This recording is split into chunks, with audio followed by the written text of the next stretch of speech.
Mansion 2 might be a sequel, but it's one that shows Nintendo at its inventive best. Known as Luigi's Mansion Dark Moon in the US, it swirls explorative puzzling together with ghost hunting in sprawling, spooky manners, stuffed to the crumbling rafters with spectres, secrets, and hidden cache. It's a lovably comedic, surprisingly varied adventure that wins over your heart with its playful characterization and your mind with its intelligent, challenging nature.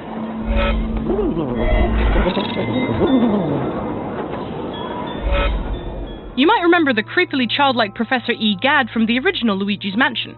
He spent the last 12 years as a paranormal researcher, but his subjects go a bit mental when the Dark Moon is shattered, and Gadd calls upon his old friend Luigi to restore order.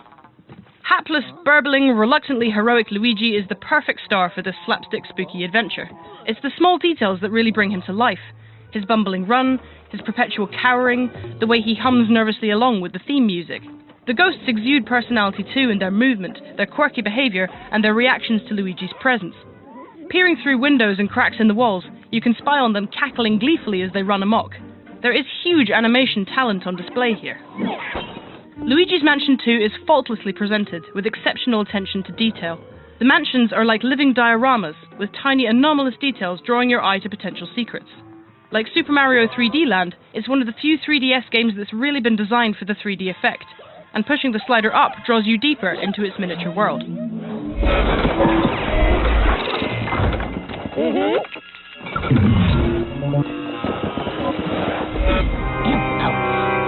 If you're looking for the true star of Luigi's Mansion 2, though, it has to be the mansions themselves. Oh boy. They are capacious, mysterious, and eerie, stuffed with secrets, trapdoors, and illusions.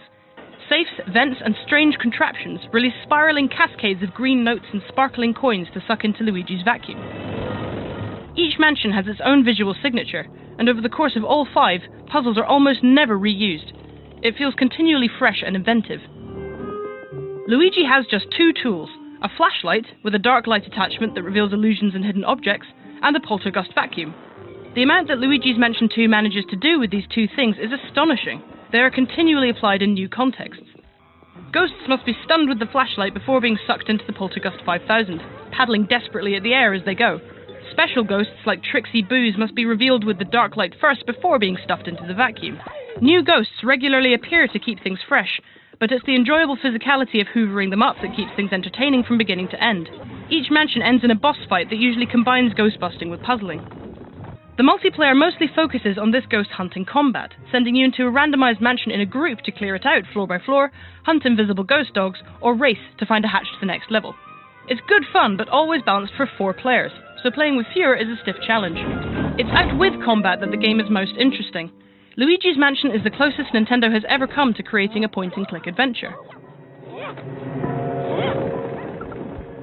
Wandering around the mansions, turning the poltergust nozzle on anything and everything that stands out in the hopes of finding something secret also eases the frustration when you're stuck or lost. And I got stuck a good few times. Luigi's Mansion 2's challenging, intelligent nature is a very pleasant surprise. It also has some of the most fiendish hidden collectibles I've ever come across. Even combing every inch of the mansions for gems, hidden rooms, and secret ghosts, I barely found half of them first time through. The only thing that drew me out of the game from time to time was the mission structure, which feels forced and unnecessary. Instead of leaving you to explore the mansions at leisure, Luigi's Mansion 2 divides them up into levels, with Luigi pixel-shifted in and out in between.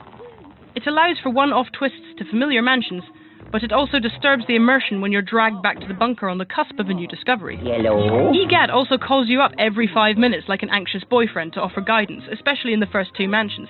There's nothing like a cheesy ringtone to puncture that spooky ambiance. Though Luigi's Mansion 2 is impressively inventive most of the time, there are 1 or 2 gimmicks that are overused.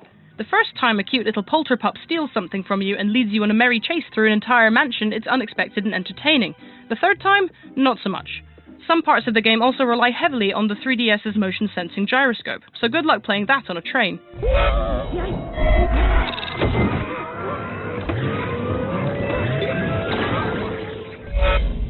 Nintendo hasn't made an adventure game like this in a very long time.